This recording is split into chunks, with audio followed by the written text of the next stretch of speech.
तुम कर्म काट रहे हो, तुम साधना कर रहे हो, वो अच्छी बात है, लेकिन ये जो तुम भयानक कर्म बना रहे हो उनको बंद कर दो बनाना। और वो कहाँ से बहुत भयानक होते हैं वो मैं तुम्हें बता। मैं इन कर्मों से दिन रात फाइट करता हूँ, इनका चक्रों पे प्रभाव, जीवन पे प्रभाव देखता हूँ। ये सारी चीजें मेरी नजर के सामने से गुजरती हैं और इनके बारे में मैं फिर भी तुमसे बहुत अच्छा जानता हूँ। जीवन में इसका कितना प्रभाव और जीवन को ये कितना बर्बाद करते हैं और कितना सुधारते हैं। तुम्हारे लिए अगर मार्गदर्शन करूँ तो बेहतरीन हूँ मैं। तुम्हें उन भयानक मुसीबतों से बचाया जा सकता है, तुम्हें बताया जा सकता है कि तुम कहाँ कौन सी गलती करते हो और उस गलती का परिणाम क्या है।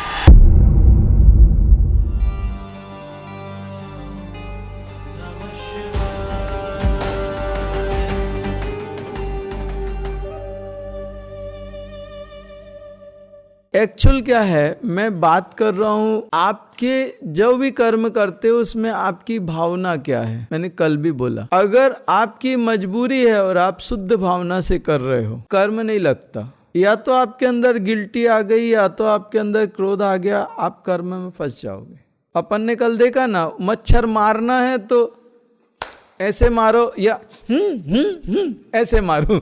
अब ऐसे ऐसे करके मारोगे तो तुम्हारे अंदर से कुछ तो क्रोध होगा, वो निकलेगा, वो कर्म लग जाएगा। बड़ी बात एक है कि अगर आप कहीं भी कोई पावरफुल प्लेस में जाते हो जहाँ कोई शक्ति जागृत है, तो वहाँ थोड़ा अच्छे कुछ कर्म करिए। जैसे मैं द्वारका में गया तो मैंने वो देखे, वो कटोरे लेके बैठे थे, तो मैंने उनको पैसे देना, पैसे तो उनके पास बहुत रहते, तो मैंने कहा खाना खाओगे? वो उनका एक ही बात था, तुम 1 घंटा तुम्हें खाना खाने के लिए तुम्हारे साथ होटल में जाऊंगा, 1 घंटे में तो मेरे 500 रुपया बनते हैं, तो लास्ट तो मेरा ही है ना। बोले तुम खाना यहाँ लेके आओ। मैंने कहा नहीं लेके आऊंगा, वो सामने होटल है, तुम्हें जो खाना हो वो सब लोग चलो, सब लोग, मैं तुम्हें जो चाहिए वो मैं तुम्हें खिलाऊंगा, जो उधर है वो खा लो और वापिस आ जाओ। बोले नहीं, उतनी देर में लॉस हो जाएगा, फिर इधर पे कोई मतलब। पहले वो लोग नहीं माने, फिर 2-4 लोग मान गए। वो होटल का मालिक उनको भीतर घुसने नहीं देता था। मैंने कहा बैठने दो, और वो बैठ गए। बच्चे सब भर गए, कोल्ड ड्रिंक लाओ, लस्सी लाओ, एक हाथ से कोल्ड ड्रिंक एक हाथ से लस्सी पीने दो। उसके बाद में ये लाओ, उसके बाद में वो लाओ। वो होटल का मालिक अभी भाग रहा है, लाओ भाई, लाओ भाई, लाओ भाई, लाओ भाई। उसके बाद में वो सब आ गए और उन्होंने एक दूसरे को और जो दूर दूर थे उन सबको बुला लिया। उसके बाद जब मैंने हिसाब करके और निकलने लगा तो उन्होंने बड़े प्यार से मुझे आशीर्वाद दिया। एक बुढ़ी ने मुझे हृदय से लगा के बोला, बेटा हम लोग मजबूरी में मांग रहे हैं, हम लोग के पास कोई रास्ता नहीं है, हमारे घर में हमें बाहर निकाल दिया गया है और हमारे बच्चों ने ऐसा किया और हमारे ये मर गए, वो मर गए, कोई नहीं, हम लोग मजबूरी में हैं इसलिए बैठे हैं। और जब उसने मुझे हृदय से लगाया तो वो रोई थी। उस समय जो वो मेरे हृदय से लगी और मैं उसके हृदय से लगा, एक दूसरे के प्रति हम लोगों का एक प्रेम था, शुद्ध प्रेम था। वो उस भूमि पे वो जो कार्य हुआ उसने मेरे जन्मों जन्मों के कर्मों को नष्ट किया होगा। अन्नदान महादान है और वो बहुत प्रेम से करिए। और जहाँ जिसको आवश्यकता, उनके पास पैसे वैसे ढेर, उनका दिन भर का 1,500-2 हजार का गल्ला होता है, खर्चा क्या।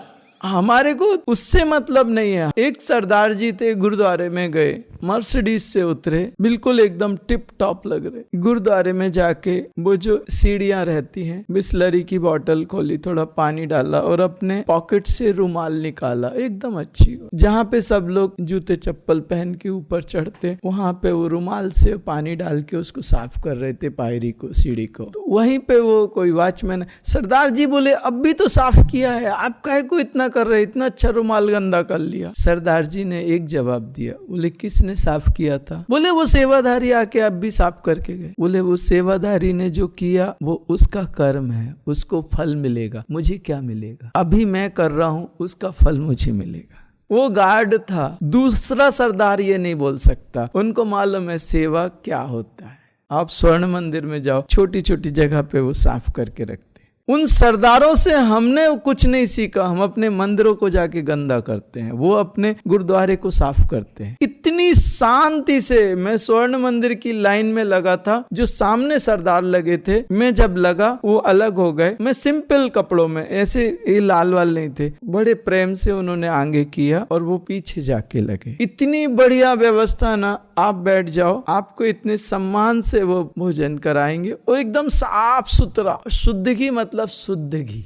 हलवा तो वाह, मैंने गुरुद्वारे में शिविर भी किए हैं और गुरुद्वारे में सेवा भी की है। मेरा कैंटीन था तो मैं क्या था, आंख बंद करके खाना, उस समय मशीनें होती नहीं थी तो उनको लंगर वो बड़ा वो करते थे। तो एक आध बोरा कांदा काटना हो तो वो मुझे बुलाए, चल चल चल चल चल चल जल्दी। तो जाता था, इतना बड़ा चाकू था, लकड़ी लगी रहती थी और बस वो आदत रहती है हम लोगों को। कांदा आंख में लगता है ना तो आंख बंद करके चालू। तो मेरे को लेके जाते थे, चल चल जल्दी चल। जाता था मस्त वहां पे और बढ़िया लंगर बनाता था और मस्त पेट भर खा के आता था। एक्चुअल मेरी इस जन्म की साधना गुरुद्वारे से ही चालू हुई। एक गुरु गोविंद सिंह खालसा करके गुरुद्वारा है, वहाँ गुरु गोविंद सिंह खालसा एजुकेशन सोसाइटी है हमारे जबलपुर में। वो गुरु साहेब वहाँ आए थे, एक गुरुद्वारा है उसको अब उन लोगों ने एजुकेशन सोसाइटी बना ली। तो वहीं पे कॉलेज स्कूल है, वहाँ की कैंटीन थी। तो वहाँ पे क्या होता था, गेट के पास कैंटीन थी। मैं वो कैंटीन के बाद में चुपचाप साधना करता था। तो जो गुरुद्वारे का सेवाधारी है वो मेरे पास आके बैठता था। वो ग्रंथी भी था, सेवाधारी भी था। तो वो बढ़िया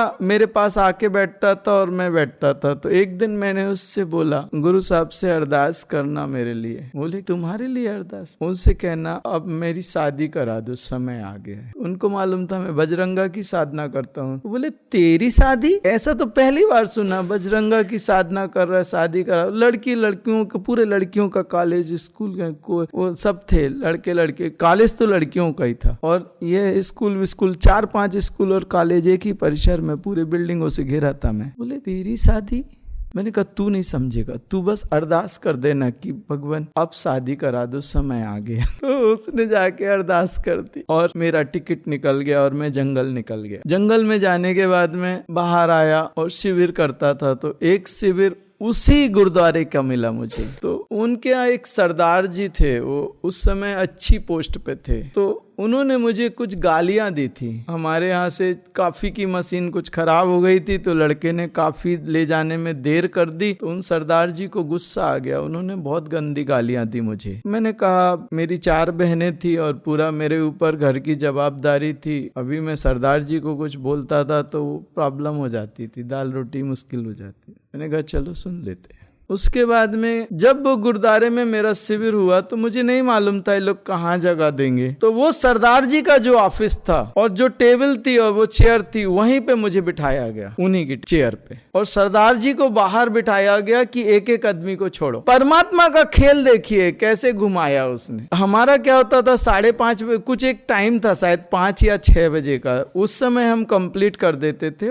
एक पर्ची देते थे, उसमें टाइम लिखते थे। तो मेरे को कुछ 1-1.5 मिनट लगता था, एक व्यक्ति 2 मिनट हील करने का, ज्यादा से ज्यादा। मैंने देखा कि कोई आया नहीं और समय हो गया तो मैं बाहर आया। तो मैंने देखा बहुत सारे लोग हैं उधर, 25-30 लोग हैं। मैंने कहा आप लोग? बोले भैया जी हमारे पास पर्ची है। हमने कहा समय तो कंप्लीट हुआ। बोले नहीं हमें समय दिया है, देखो पर्ची। तो किसी और व्यक्ति ने हाथ से ऐसे ही कोई पर्ची बना के उनको दे दी सबको। मैंने कहा ये गुरुद्वारे की पर्ची नहीं है, ये किसी और ने दी है। बोले हमें तो हीलिंग चाहिए। हमने कहा ठीक करता हूँ। एक साथ ग्रुप में जो फास्ट मैंने करना था और मैंने उनसे पूछा ठीक हो? बोले हाँ ठीक है भाई। उन सब से ठीक करा के मैंने अपनी जान छुड़ाई और मैं चला गया। दूसरे दिन जब आके बैठा तो वो सरदार जी आए। सरदार जी क्या कल किधर थे और पर्चियां कौन कर रहा था कल? सरदार जी बोले वो मीडिया के लोग आए थे, वो भी सरदार थे। और मैंने जब उनसे बोला कि पर्ची बनानी पड़ती, समय लेने पड़ती, तो उन्होंने कॉलर पकड़ के मेरे को ऐसे उठाया। बोले कौन?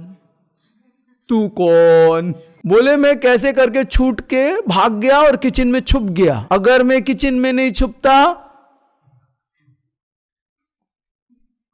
मैं समझ गया कि मामला ज्यादा खतरनाक। तो उसमें क्या हो गया कि गुरुद्वारा जो होता है एक्चुअल वाकई में गुरु के द्वार पे बैठा था, गेट के बाजू में कैंटीन, और वहां साधना करता था, मेहनत करता था और किसी तरीके से अपनी जो व्यवस्थाएं चलाता था। और उस गुरुद्वारे से वहीं पे मुझे भगवती के दर्शन हुए, वहीं पे दैवी शक्तियों की से मेरी बात हुई, सब वहां से प्रारंभ हुआ। सतनाम श्री वाहेगुरु, सतनाम श्री वाहेगुरु, सतनाम श्री वाहेगुरु। जीवन कभी भी आप बहुत बड़ी व्यवस्था में हो, गुरुद्वारा था वो, वहां पे आप गाली दे रहे हो किसी को, कैसे छोड़ेगा वो तुम्हें? पैसा कमाना है, सब कुछ करना है, आप करो ना, पूरा संसार पड़ा है ना, करो ना। आप मंदिर में, मस्जिद में, गुरुद्वारों में वो मत करो, आपके लिए दुनिया इतनी बड़ी है, वहां करो ना। उनमें क्यों करते वहां जाके? वो तुम्हारे लिए बहुत भयानक हो जाएगा। मैंने साधना की थोड़ी सी तो उन्होंने उठा के मुझे उछाल दिया। मेरा थोड़ा सा अच्छा कर्म है, उन्होंने मुझे क्या दिया? और थोड़ा सा बुरा कर्म कर रहे हो तो उसके बदले वो क्या देंगे तुम्हें? तुम इतना करोगे वो इतना कर देंगे, तुम अच्छा करोगे वो अच्छा कर देंगे, तुम बुरा करोगे। अक्षय कर्म मत करो। वो जब तोड़ने पे हम लोग आते हैं ना, तो हम लोगों को पता चलता है कैसे पूरी एड़ी चोटी की ताकत लगाने के बाद हालत खराब हो जाती, टूटते नहीं है वो कर्म। पूरी एड़ी चोटी की ताकत लगाने के बाद यहाँ तक जान आ जाती है, टूटते नहीं है कर्म। और हर समय किसी ना किसी बंदे का कुछ ना कुछ अटका ही रहता है, और हम लोग पूरी ताकत लगा के पूरी शक्तियां लगाते हैं, उसके बाद भी कर्म नहीं टूटता, नहीं टूटता, नहीं टूटता, नहीं टूटता। उसको बारीक बारीक ऐसे छील के कम करना पड़ता है, और वो भी कभी कभी वो भी नहीं होता, वो इतना सॉलिड होता है अक्षय कर्म। तुम्हारे लिए संसार है ना, अगर तुम्हें करना ही है तो तुम संसार में जाके कर लो। उन मंदिरों में, मस्जिदों में, गुरुद्वारों में मत करो जहाँ पे वो दैवी शक्तियां जागृत हैं, मत करो। वहां तुम्हारे लिए जगह कम हो गई क्या? करो ना उधर, तुम्हें जो करना है। इधर क्यों? तुम ऐसी गलती कभी मत करना। अगर तुम मंदिर में जाते हो तो ऐसे जाना कि तुमसे कोई गलती ना हो उधर, या गुरुद्वारे में जाते हो या मस्जिद में जाते हो, कहीं भी जाते हो। इतने जबरदस्त होते हैं ना वो सरदार, बुरे धाकड़ होते हैं वो। आप गुरुद्वारे के भीतर उनको मिलो, आपके वो चरण पादुका साफ करेंगे, ऐसे आराम से रखेंगे। इतने विनम्र होते हैं उस गुरुद्वारे के भीतर वो। आप बाहर जाओ, उनसे मिलने के लिए आपको समय लेना पड़ेगा, लाइन में लगना पड़ेगा। मिलेंगे कि नहीं मिलेंगे पता नहीं। वहां गुरुद्वारे में जाओ, आपको एकदम शांत, एकदम शांत नजरें झुकी होंगी उनकी। अहंकार और जूते वो गुरुद्वारे के बाहर उतार के आते हैं। उस सिख कौम से हमें सीखना चाहिए। तुम कर्म काट रहे हो, तुम साधना कर रहे हो, वो अच्छी बात है, लेकिन तुम कर्म बनाने भी बंद कर दो। ये जो तुम भयानक कर्म बना रहे हो, उनको बंद कर दो बनाना। और वो कहां से बहुत भयानक होते हैं वो मैं तुम्हें बता। मैं इन कर्मों से दिन रात इनसे फाइट करता हूँ, इनका चक्रों पे प्रभाव देखता हूँ, जीवन पे प्रभाव देखता हूँ। ये सारी चीजें नजर के सामने से गुजरती हैं, और इनके बारे में मैं फिर भी तुमसे अच्छा जानता हूँ। जीवन में इसका कितना प्रभाव, और जीवन को ये कितना बर्बाद करते हैं और कितना सुधारते हैं। तुम्हारे लिए अगर मार्गदर्शन करूँ तो बेहतरीन हूँ मैं। तुम्हें उन भयानक मुसीबतों से बचाया जा सकता है, तुम्हें बताया जा सकता है कि तुम कहाँ कौन सी गलती करते हो और उस गलती का परिणाम क्या है। तुम्हें मालूम नहीं कि तुम जो कर रहे हो उसका परिणाम क्या है, इसलिए तुम हिम्मत कर लेते हो। अगर तुम्हें बताया जाए कि इसका परिणाम ये होगा तो तुम शायद हिम्मत ना करो, तुम पीछे हट जाओ। तुम करने से पहले ही वो कर्म को छोड़ दो। तुम्हारी तकदीर में जो लिखा है वो तुम्हें मिलेगा। अगर तुम आज कुछ गलत भी करते हो तो तुम्हें उससे कुछ एक्स्ट्रा नहीं मिलता। तुम्हें जो तकदीर में तुम्हें जो लिखा है, पहले तुम जो बीज डाल के आए हो, आज उसकी फसल काट रहे हो। तुम सोचते हो अगर मैं थोड़ा झूठ बोल दूंगा तो मुझे ज्यादा मिल जाएगा। भाई साहब, आपकी तकदीर में जितना लिखा है उससे 1 रुपया, आपको 1 पैसा ज्यादा नहीं मिलेगा। अभी जो तुम कर रहे हो वो आने वाले समय में तुम्हें पे होगा। तुम्हें जितना मिलना है उतना ही मिलेगा, उतना ही आएगा, क्योंकि वो प्रोसेस कंप्लीट हो चुकी है, वो प्रारब्ध कंप्लीट हो चुका है। तुम्हें उतना दिया जाएगा। तुम सोच रहे हो कि आज मैं थोड़ा कुछ कर दूं तो ज्यादा हो जाएगा। जैसे एक किसान ने गेहूं के बीज डाले और गेहूं की फसल काट रहा था, अभी वो कहे कि मैं थोड़ा सा इस पे और स्प्रे कर दूं गेहूं की फसल पे तो ज्यादा गेहूं मिल जाएंगे। नहीं, अब तो फसल कट रही है। तुमने जो बीज डाले थे वो बीज तुम उस समय ज्यादा अच्छे डालते थे तो तुम्हें ज्यादा गेहूं मिलता था, ज्यादा उपज होती थी। अभी जो तुम नया सिस्टम स्टार्ट करोगे, गेहूं काटने के बाद जो बीज डालोगे वो तुम्हें 4 महीने बाद मिलेगा। ऐसे ही जो कर्म आप पीछे करके आए हो वो आज मिल रहे हैं, उसमें तुम झूठ सच बोल के तुम सोचते हो किसी को मूर्ख बना दोगे, तुम अपने साथ धोखा कर रहे हो, तुम सबसे बड़े मूर्ख। क्योंकि वो प्रारब्ध जो तुम्हें मिलना चाहिए वो प्रारब्ध तो लिख दिया गया है, वो तो प्रारब्ध कन्वर्ट हो रहा है।